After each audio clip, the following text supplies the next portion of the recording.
Fires one towards the goal. That's going to be gloved by Travis Ridgen. Well, this is more like it. This is Slangin The Bizkit.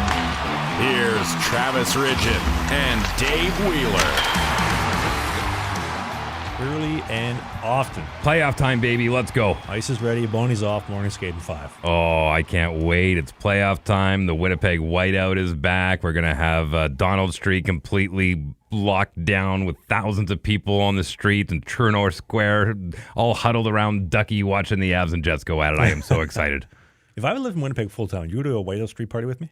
Absolutely. Yeah. Are you going to go without me? Absolutely. Yeah, without a doubt. If you want to tag along, you're more than welcome. But man, I'm telling you, those parties are great. And I love how people get into it too. They wait until that CBC Hockey Night in Canada camera goes over top and gives everyone a thumbs up, and everyone just goes nuts. And across the country, when Winnipeg is the last team left and Canada's last hope at getting a cup, everyone jumps on board. Those street parties are going to be unbelievable. Go Jets, go. Yeah, baby. What a place. I honestly think, I don't want to make too bold a prediction here. We got the goaltending. Yep. We've got the defense. We've got the offense. Like, we literally have all the pieces of the puzzle. Picking up Toffoli at the deadline, fantastic move.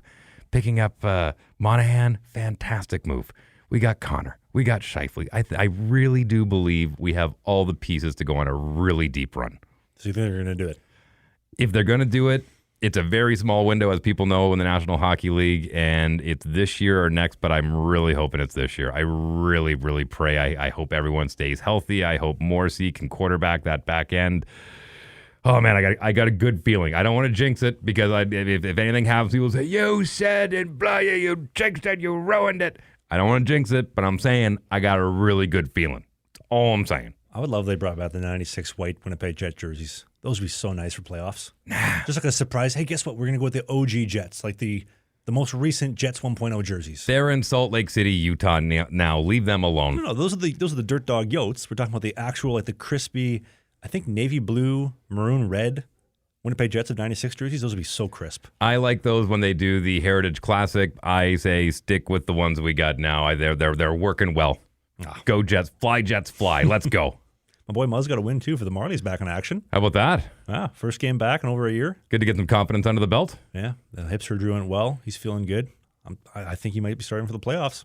Well, listen, if Toronto wants to make it out of the first round, then they definitely... By the way, I saw a stat the other day that they haven't won a 4-game series since the 60s, because back then it was a 3-game series. Well, they won last year against the Lightning. It was the first time since the 60s. No, they won against the Flyers in the Senators, 2004, Game 7, when Patrick Lalime gave that garbage goal from the from the blue line, standing up. Then forget the stats I'm bringing up. I heard them wrong and I didn't remember it right. They do say 69% of all stats are made up on the spot. There you go. It's true. That is correct. But listen, 1967, Leaf fans, 1967. 70 goals. Yeah, they were good back then. Actually, one stat I was keeping an eye on, and I remember it. It's locked into my brain when Don Cherry said that when he was coaching the Boston Bruins, they had the most 20 goal scorers on a team. I believe it was 13 or 14. He goes, a record that'll never be broken. I didn't realize how hard a record that is to be broken, because the Jets have a lot of 20 goal scorers this year, but they're barely halfway to what the Bruins were at. It's crazy. Man, what a legend, Don Cherry. He's a beauty. All the Hockey Night in Canada segments, all the crazy suits. Rock'em Sock'em hockey, man. Those were some of the best VHS videos. You'd run over to your buddy's house and we got the new one for Christmas. Hell yeah. He used to watch those on repeat. Dad would get them every single year for Christmas. Yeah, those are great. He had all of them, one through on VHS through, I think the last couple ones were on Blu-ray. I think so too, yeah. Yeah, he was a collector of those ones. Those were great videos. I would actually love to do some, you and I this summer when hockey season's done, if we can dig up some old YouTube montages of old school hockey fights and old school hockey gear or plays or goals or whatever, and just do like a Mr. Beast style reaction video to those things, I think I would love to do that. I would, and especially just to get your point of view on some of the goaltending styles and going back and looking at old dogs like Rod Langway and Stan Mikita. Yeah, let's go. Maybe all the old VHS tapes, the Rock'em Sock'em I get them converted into a digital file. We can react to Rock'em Sock'em. They're all up on YouTube. Okay, let's say a couple bucks then. Yeah.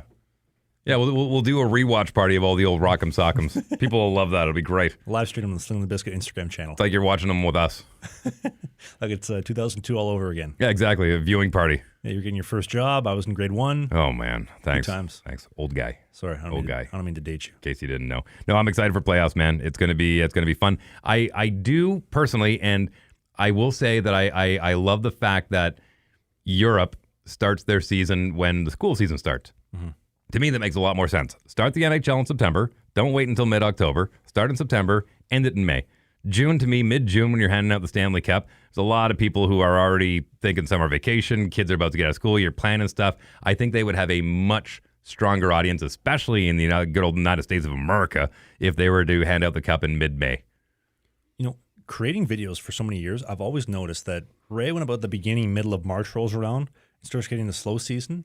And then by end of April, beginning of May, it is full-on graveyard season into, I would probably say, about the end of July. Mm-hmm. So when all the social media platforms don't support hockey-related content, it makes me wonder why or what kind of support the NHL is getting, right? Because come playoff time, the Stanley Cup, it should be the busiest time of year, the most popular time of year, but the algorithms are all suppressing it compared to, as you know, doing the show for 2 years, August through January is prime time. Like that is when it's hot, that is when it's new, and the algorithm is pushing everything out. So it'd be interesting if they change that up a little bit. Well, you got the boys of summer, you got the Major League Baseball going, NFL football camps are starting to start up and stuff. So there's more competition as the summer rolls on. Somebody left a comment the other day, or not a comment, a question, because we did the question poll for the Matt Murray interview this summer. Mm-hmm. Somebody said, hey, Trav, can you ask Matt if you and him can both get new hairdressers? You guys getting the same haircut? I feel like we got a pretty similar buzz. We got a high fade, high and tight, like you like to say. He's got the mustache, though. I got the top G special, the tapered look. Yeah, you got the 300 look, the Gerard Butler. Yeah, this is Sparta. Yeah. It's a masculine. Actually, here's an idea. What is the most masculine type of facial hair? Because I feel like the mustache is in right now. Everybody's doing mustaches. They're doing noticed, especially on a lot of the young Gen Zs. I've noticed a lot of mustaches. I want to say Austin Matthews is responsible for that, but I think Morgan Wallen is responsible for that. No, I'll tell you who's responsible for that. My generation didn't grow a lot of mustaches. We were more of a goatee generation because soul patch. Exactly. Trevor Kidd. The soul patch and the goatee were big for my generation because our fathers, baby boomers, they were all mustache guys, and no one wants to look like your dad when you're that age, right? And so now that all these guys like in my generation are having kids and whatnot, no one's rocking the mustache. So the kids are going with the mustache because they don't want to look like dad. I felt like beards were in for a while, but I feel like more guys are shifting towards mustaches. Like the team that I had at the beginning of the season in upstate New York. At one point, I was the only guy on the team without a mustache. Everybody else had a mustache. And the guys are asking, Ridge, when are you going to shave it off? You going to do a mustache? I'm good, guys. I don't look good with a mustache. I don't have a jawline to begin with, so I'm just going to keep the beard tapered high and I think you could go with like a Theory of a Dead Man style handlebar mustache coming down the sides. You could pull that off. Tyler Connolly? Yeah. I did a handlebar mustache from Movember a couple years in a row. It's not a good look. I'll throw some old school video on the video version of the show. I remember there was this one girl I dated recently, maybe a couple years ago. And I remember her like seeing video of me with the beard versus with the handlebars, and she says, "Thank God you don't have that handlebars mustache because this would not be happening." Oh boy! But then I had another girl who's like, "Do not." Like she was upset that I got rid of the handlebars. She's like, "I like the mullet. Gives me something to hang on to. I like the handlebars. Keep it all high and tight." She was very upset when I got rid of the handlebars. As I age and I start getting a little more white hairs, my wife likes the beard more than when I was in my 30s. She didn't like a beard on me then, but now she digs it. A little salt and pepper. It's more distinguished. A little salt and pepper, a little seasoning. As I say, I have earned every single one of these gray hairs in my beard. Well, 42 years. Well, 41. I don't mean to date you that much. I'm turning 45 this year. Oh, shit. Yeah, older than you thought. There you go. But still looking young. How about that? Been lying this whole time. Even fool the guy I'm sitting across from in the studio. Just that good looking. I'm telling you, I give my old man a lot of credit. He didn't go gray until he was in his early 50s, so I'm ahead of the curve. Somebody who can't go gray, though, is Cory Schneider. I know you got him locked in for an interview for us for the He's summer. a ginger. Gingers don't go gray. Yeah, they just stay ginger their whole life. Exactly. Then they go to straight white, period. It's like overnight. They go from ginger to white. Well, we got Cory Schneider. Cory Schneider's going to be on the show. Probably beginning of July, maybe end of July. The episode will go up for. And then we got Trevor Kidd. You got the pokers in the fire for that. Okay, so funny story about Trevor Kidd. I had his number in my phone once upon a time. Unfortunately, I had a major purge of all of my contacts when I switched over providers, and I clicked the wrong button, and I ended up gassing like 1,000 contacts in my phone.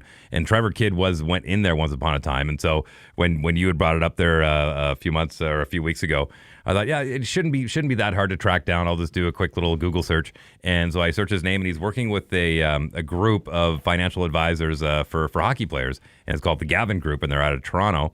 And when I was going through their website, I recognized the name, and I was like, "There's no way." There's a guy by the name of Sean Shuchuk, who is a McGill grad. I actually coached him when he was playing in the Alberta Junior Hockey League in Lloydminster for the Lloydminster Blazers before they became the Lloydminster Bobcats. And so I saw his picture on there, and so I phoned him up, and I said, "Hey, Sean, Dave Wheeler calling." He goes, "Dave Wheeler, Lloydminster, Dave Wheeler?" And I said, "The one and the same." And he's like, "What are you doing calling me?" Like, he's living out in Toronto now. It'd been years, like at least 15, 20 years since I talked to him. And so we had a nice chat, and I said, "Listen, I'm looking for Trevor Kidd. Want to get him on the podcast. Knew him once upon a time. I know he's part of your outfit. If you wouldn't mind sending him a message." So I'm waiting to hear back from Kidder anytime. So yeah, I'm pretty sure. I'm confident enough to say I'm pretty sure we're gonna get Kidder on, but Cory Schneider is scheduled. If we get Eddie Belfour too, what a trio! Muzz, Kidd, Belfour, Schneider. What a trio.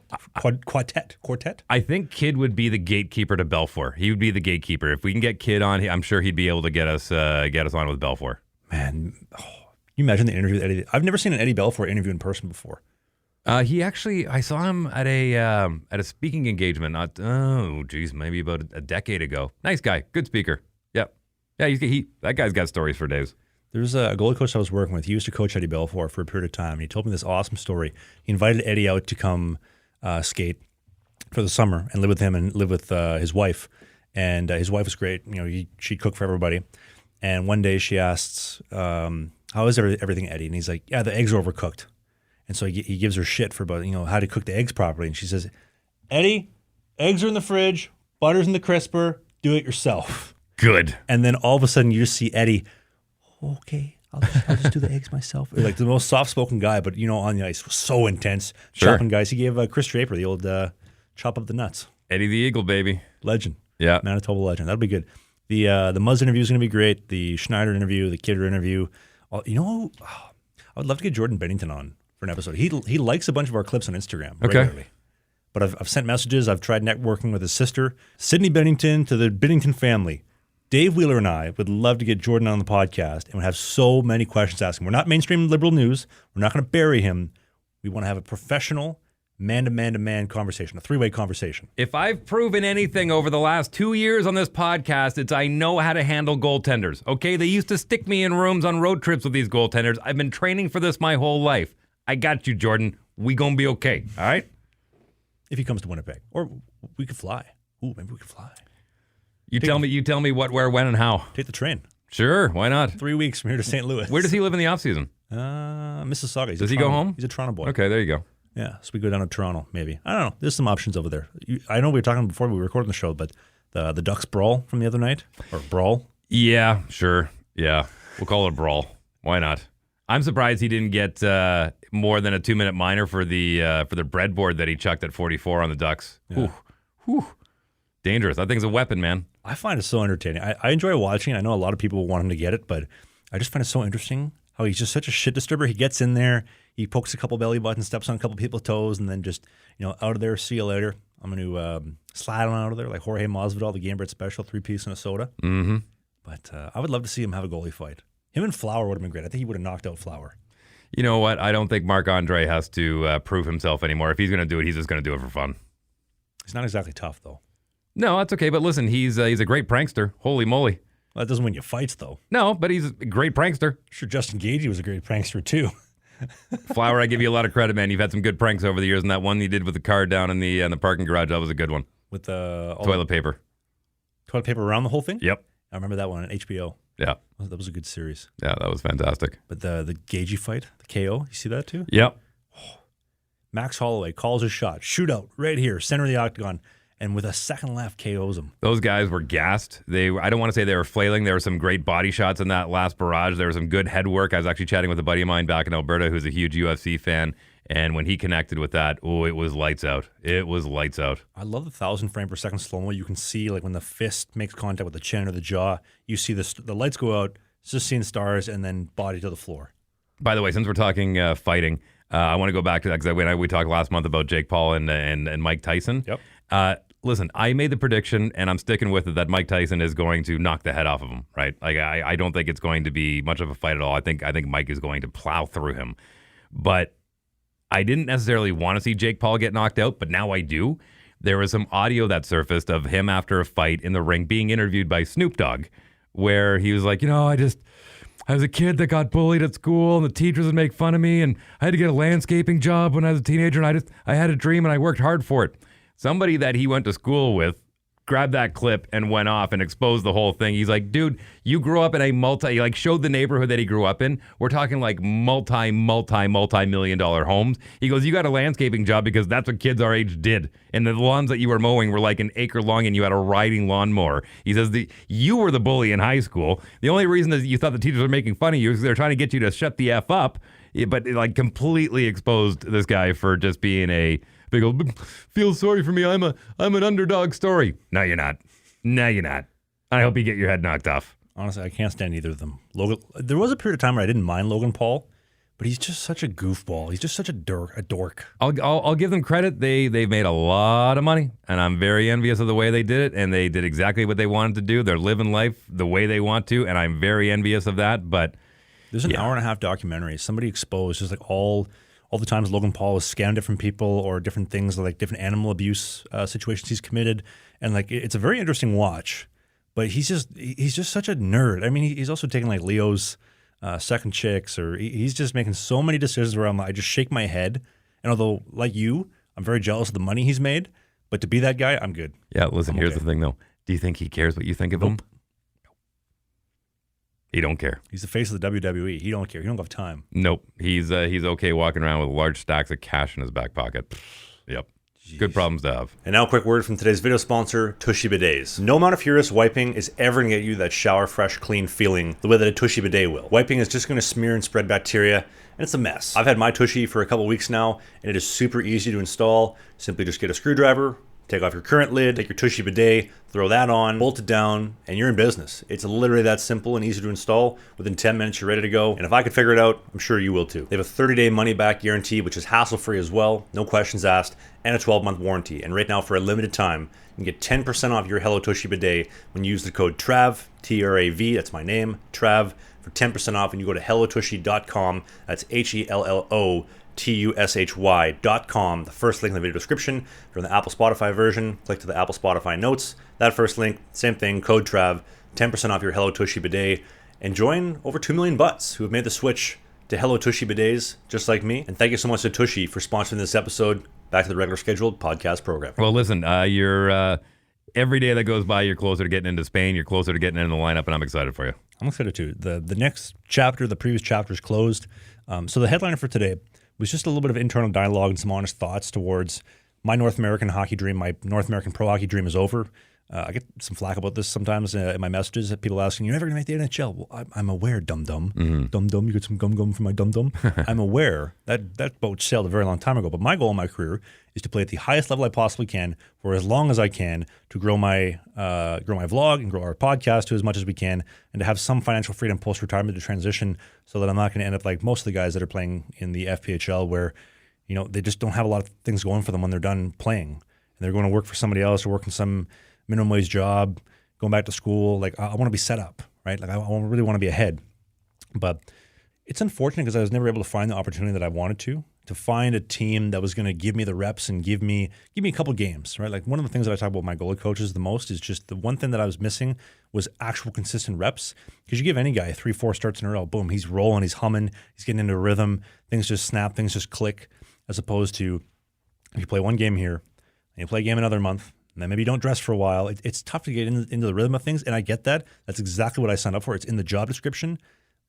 But I wasn't able to find that opportunity, though, and I'm going to find that in Spain, though. You definitely are, and you got to keep in mind, too, that especially in these leagues, these lower-rung leagues, it's a lot of what have you done for me lately. And with a shorter schedule, and you'll learn this especially in Spain, is that because it's a 25-game schedule, one game is worth 3 in the NHL. Like, those games are really important. It's why the NFL, they say every Sunday is a big one because they're only playing 18 games in the schedule. So I I also wish he would have gotten more of a shake by getting some consecutive starts and getting into a rhythm. But when it's a turn and burn revolving door of guys, what have you done for me lately? And you go with the hot hand. If you can't prove that right out of the gates, not a lot of guys are willing to give you a second shot just because you're a nice guy. You know what I mean? Like, don't forget, we talked about this before. It's show business, not show friends. A lot of thoughts come to mind. There's so many thoughts come to mind when you say that because, yeah, it's nice to be a nice guy and be a team player that does help to a degree, but at the end of the day, you have to produce things. And if I'm being honest, I wasn't able to produce to the degree that the coaches had anticipated at the time. Like in Watertown, they had exceptionally high expectations that I needed to meet. I wasn't able to meet them, unfortunately, way it goes.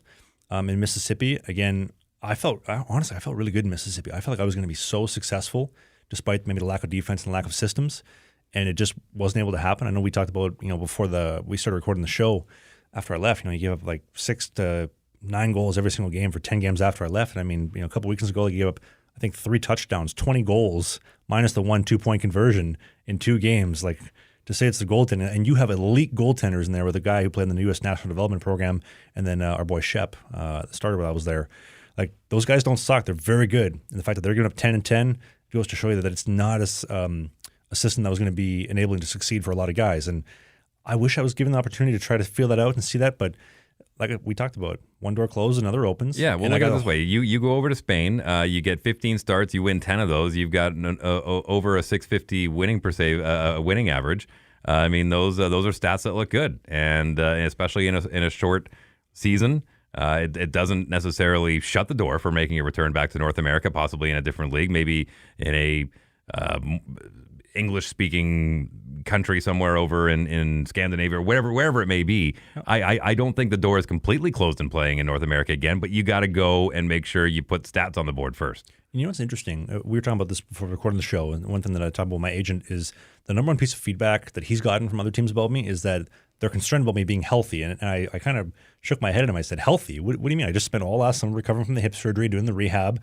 Like, I'm healthy. I'm about as healthy as I'm going to be, right? And they would say, well, he's not playing games, so is he healthy? Well, I have a great opportunity right now in Spain to play all these games and demonstrate that, A, I'm healthy, B, I can play a lot of games, C, I can play very well, I can be an incredible asset to the team on and off the ice, to the community, to the league, and like we talked about, man, King of Spain with the amount of opportunities that are going to be coming up here. By the way, funny story, we were outside before recording, getting some fresh air outside the studios here, and I had the giant St. Bernard, and she was outside hanging out with us. And these 2 people pulled in, and they walked in, and they started petting her right away. And she goes, we have a Chihuahua. And I said, oh, I saw lots of those when I was living in Mexico. And they say, we're from Mexico. And I said, he's moving to Spain. And then everyone started speaking Spanish except for Travis. And I think you realized pretty quickly, time to start learning some Spanish. Big Papi. Big Papi. I saw the quote. I don't know if you've ever seen this interview from a couple of years ago. It was right before McGregor was going to fight Jose Aldo. And they asked him in an interview, they said, Connor, do you like the Spanish women? He says, do I like the Spanish women? No, the mamacitas love me. Mm-hmm. Yeah, no, listen, he's never short of words or a good line, that's for sure. Have you seen his new movie yet with Jake Gyllenhaal, the remake of Roadhouse on Amazon? Well, he spends the whole time trying to be like a tough guy, does he not? Yeah.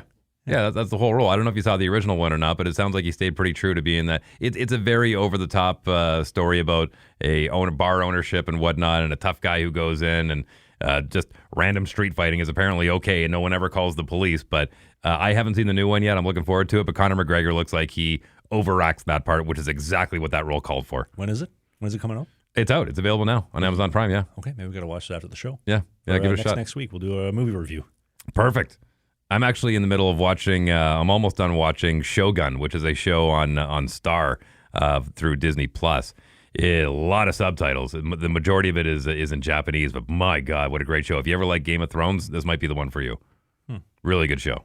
This is also another thing, too, the travel schedule. Like, I remember when I was in Sweden, the biggest travel schedule I had was like 4 hours north, which was terrible for the standards at the time. Then compared to the last 2 years where 12 hours, it's a pretty good day. Mm-hmm. It's a pretty good day compared to... well, you're going to be traveling into Barcelona, are you not?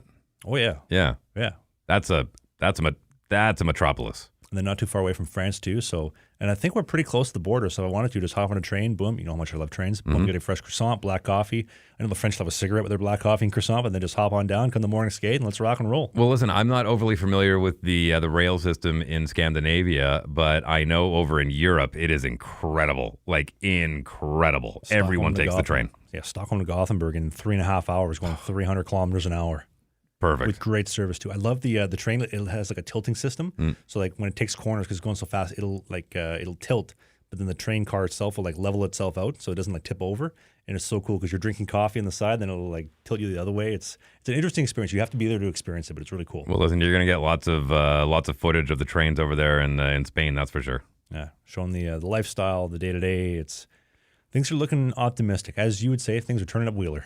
Yeah, man. Listen, I said it numerous times, but I'm really excited for you to go over there and be able to tune into the vlog every week and see your excitement and traveling around and then the rink and just everything. I think it's going to be great. Yeah. If you haven't subscribed already, make sure you do so because those are coming this fall. And I'm like 3,000 subscribers away from getting a silver play button on YouTube in the vlog. Are you really? Yeah, 3,000 away. Come on. Yeah. If you're not subscribed to the vlog yet and you listen to this pod, go over and subscribe. Let's get him that play button. Those things are so cool. This podcast will probably never touch 100,000 subscribers, but when How dare you? Well, realistically How speaking, dare you? Because I hope that I'm wrong. I'd love nothing more than to be wrong. We're doing very well right now for the show. But when I first started making YouTube videos, I remember hitting 10,000, hitting 20,000, and thinking, man, to hit 100,000, like I'm going to be slugging it out for a while, and I have been slugging it out for a while. But to be so close to 100K is like that was the dream. That was my Stanley Cup, was 100,000 on the vlog. And to be honest, when I first started the show, to get 10,000 for the podcast, that was also my Stanley Cup. Mm-hmm. And we're like 2,000 away from that on the YouTube version. When of the do show. you start getting those play buttons? Is it at 50 or 100? 100. So you don't have one yet? I have nothing. 100 would be the first one. 100,000 gets you the play button, and then $1 million gets you the gold play button, and then 10 million will get you the diamond, like an actual diamond play. And then when you're Mr. Beast, you get the one that's the only one in existence where they recreate whatever your logo is. For 100,000 or 100 million subscribers. Yeah, I think he's at 200 million now, isn't he? No, he's 160 some odd. Oh man, we're just trying to hit 10,000 subs on the podcast. We're a little bit of ways. Mr. Beast, can you throw us a few subs, please? That'd be great. I'd even take one of your secondary channels. That'd be awesome. Didn't you say in your morning show that somebody tried buying his station or his show? He said that if somebody asked him to buy, what his price tag would be, and he said it would have to be north of $1 billion because wow. And again, that wouldn't even really cover what that channel is worth, and it's so smart what he did, launching his own chocolate brand. Because why would he give ad space to somebody else when he can promote his own brand for free and it's not costing him $1? Like what Jimmy Donaldson, aka Mr. Beast, is doing in the realm of YouTube is I don't use this term often, but he is an absolute game changer. He is an absolute game changer, and more people are taking notice of it, especially in the legacy media realm, and they're trying to figure out what he's doing that nobody else is. Well, nobody's really listening to legacy media anymore. Nobody believes him, so they got to talk about something that people care about. Well, he signed on with Amazon Prime. He's going to be doing a show with them. He's going to be doing like an ultimate. It's going to be the largest sum of money ever given away for a game show. We talked about this before recording on the show for today. One of the interesting things that I've had to learn, firsthand through doing all this stuff is negotiating brand deals and sponsors. And from the first days of YouTube, when I was trying to get people just to send me free product to do videos on, to now where we're negotiating brand deals for my equipment, for the show, all this stuff. I have a meeting with an influencing agency based out of Toronto next week, and I'm very excited for the possibilities I can bring to the show to open up more avenues. Because if there's more income coming in, more revenue to the show, you and I can travel to go see Cory Schneider in Boston or see Muzz and Muskoka, get more high quality shows, or maybe have you even come to Spain every single week to do a show. Oh. Right? Imagine that. Talking my language. This is great. Retire me early, Trav. Let's go. Well, remember when we first started doing the show, like 2 years ago, when we were making literally like $100 a month off everything, and that was a good month. To now where things are going really well. We got the advertising agency that'll hopefully, or the influencing agency that'll hopefully level things up and make life a lot easier, and then help with that post-retirement endeavor. Listen, man, I from your lips to God's ears, I hope everything goes smoothly because I love doing this pod. I'm sorry I had to take a few months off. It's just the way things go. But here we are, and we're in for the long haul. Well, you were just about as happy when I walked in this room 2 months later than when I saw my mom the other day. And I said, "Hi, Mom." She's like, "Oh, my God, you're here." Yeah, well, listen, you had the same reaction. You're like, "Oh, my God, you're back. What are you doing? Let's do the show again." I was doing a talk last week with my alma mater at the Southern Alberta Institute of Technology with their radio class. And one thing I love I have to cut you off. When you say SATE, you remind me of the movie Accepted, South Harmon Institute of Technology. Yes. What are we? Are the sandwiches? We're the shit sandwiches? We're the shit sandwiches, yeah. The shit sandwiches. The SATE Trojans was that I actually did play-by-play for them for one of my semesters. I was speaking to the radio class there, and what's really cool is in comparison to the old days of radio where you'd team two people up and you'd cross your fingers and hopefully they can find some chemistry and you'd put them in the same room and away you go. But now you have the luxury of being able to do a show from remote locations. I mean, you're going to be in Spain. I'm going to be here. You've been in Vancouver. I've been here. I've been down in Mexico doing shows when you were in Winnipeg and Detroit and all these different places. And it's beautiful because you don't have to force people into a room. The latency speed on Zoom calls and whatnot now is 0.4 seconds. And the fact that we're able to do a show from great distances and make it seem like we're in the same studio is amazing. It's always much more fun when we're in the same studio. It's great. But the fact that we can do a show seamlessly through the internet is mind-blowing. It's almost as cool as being able to play a video game in real life. Or tailor yourself up for date night.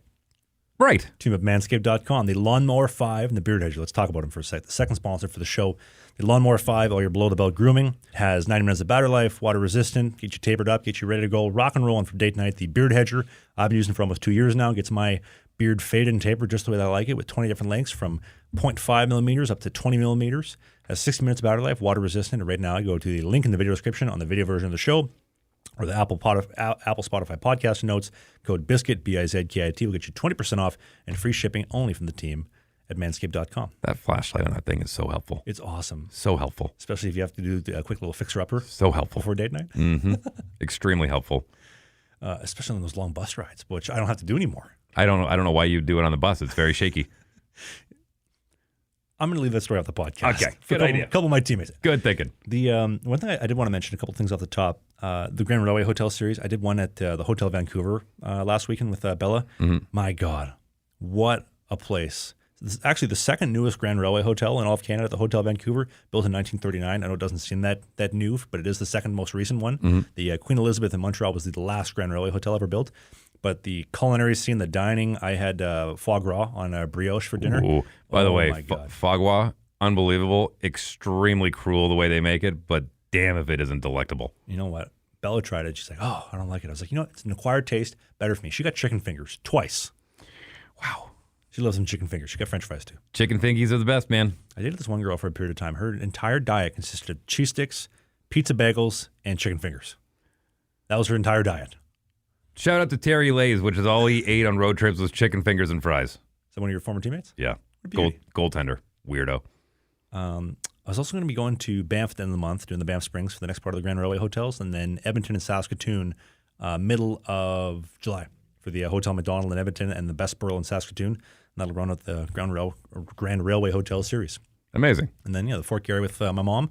And, thank you for a little bit of the inspiration, too, as Dave's been kind of helping me tailor that series a bit. Yeah, well, you've given me a bit of a behind-the-scenes look and a few early access to a few of those videos, and they're great. I think people are really going to enjoy them. It's a nice little history lesson with a modern flair and being able to tour some of these really iconic hotels. And it's cool to just to, like we talked about, experience the history, but also just shine a light onto the history of Canada, the country, and just like I said, the beauty, the history, the stories. It's just so cool. I'm a little bit of a history nerd. If you're not a history nerd, that's okay. Mm-hmm. That's not going to be for you. The regular vlog program will return in the fall when I go to Spain. It comes with age, believe me. Yeah. It does. It does. What else do we have in the show? You want to talk a little bit about music stuff to finish? Sure. I'm always down to talk some music. What do you think about Morgan Wallen throwing that chair off the balcony? Listen, man, that guy is more rock and roll than a lot of rock and roll right now. He's bringing back the whole badass guy behind a microphone, and I don't think there's anything wrong with it. His music hits so hard, too. Honestly, a light classic rock band with a little bit of a country twang. Would you agree or no? Listen, country music it's a machine. Anyone that's been down to Nashville knows that it's a machine, and they're just looking for that next big hit. And we went through a period where every song was about having your toes in the sand and a beer in your hand, and it's starting to get a little grittier again, which I like. It goes through waves, and it's starting to see a resurgence. Post Malone is working on a country record. Beyonce just dropped a country record. Taylor Swift's new record is a country record. So her return to her roots, it's definitely gaining in popularity again. And I don't mind country, but it's got to be good country. I mean, I'm hoping for a resurgence of like the old outlaw country, like the old stuff, like Waylon Jennings and Merle Haggard and the guys like that, where Johnny Cash, where it was just outlaw country, didn't give a crap. I think Jason Aldean probably represents more of that than anything. Mm-hmm. Like he is a hard rock band with a country twang. Right. A couple soft songs in between. I know we disagree maybe on him being a rock band, but it has the same cadence as a lot of 80s rock did. I don't want to say country went through their glam period, but you couldn't pick three guys out of a lineup, like they all look the same. They were all dressed the same. They were all styled the same. And it was like, that's what people want right now. Give them that. Give them their toes in the sand and a beer in their hand kind of music. And it's just a machine. But it is starting to get a little... I mean, you're starting to see dudes with huge neck tattoos show up in country music. That was a no-no like 20 years ago. Not a chance. You know who hits hard too is Dustin Lynch. He's got some harder songs too, a little bit of good distortion on there. Well, it's interesting how country is even kind of, pulling in a little bit of R&B and hip-hop into it too, you know what I mean? Like rock went through that once upon a time with the Run DMC Aerosmith thing, and then the Judgment Night soundtrack, which completely revolutionized and kind of inspired new metal to a certain extent. But yeah, I love seeing... Little Limp Bizkit new metal. Yeah, like rock. The days of Korn and all that kind of stuff where it was kind of like, an in-between, and country's kind of dabbling with that right now. And what I love now is...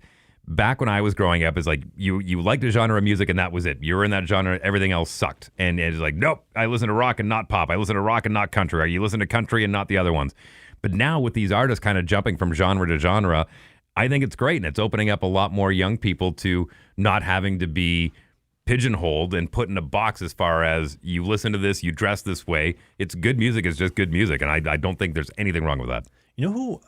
Off the topic of music, though, have you seen RobertGreeley on YouTube? No. I love his stuff. He's popping off on YouTube. And I mean this in the nicest way, he is this dude who is probably significantly overweight, probably has no firsthand experience of playing hockey, but he does these behind-the-scenes videos where he goes with Luleå in Sweden, or maybe he travels to Sweden for the World Juniors for 4 games in 24 hours, showing you the behind-the-scenes of what you can actually get at a Montreal Canadiens game. He has this really intricate behind-the-scenes. Honestly, I'm a little bit of a foodie, so I love him breaking down the food side of things, but RobertGreeley is doing some really, really special things. The production quality, it's just... I would be very interested to collaborate with him, to have him come to Spain this season, maybe do a behind-the-scenes thing with me, where he documents, okay, this is what the Spanish league looks like. I don't think he's been to Spain.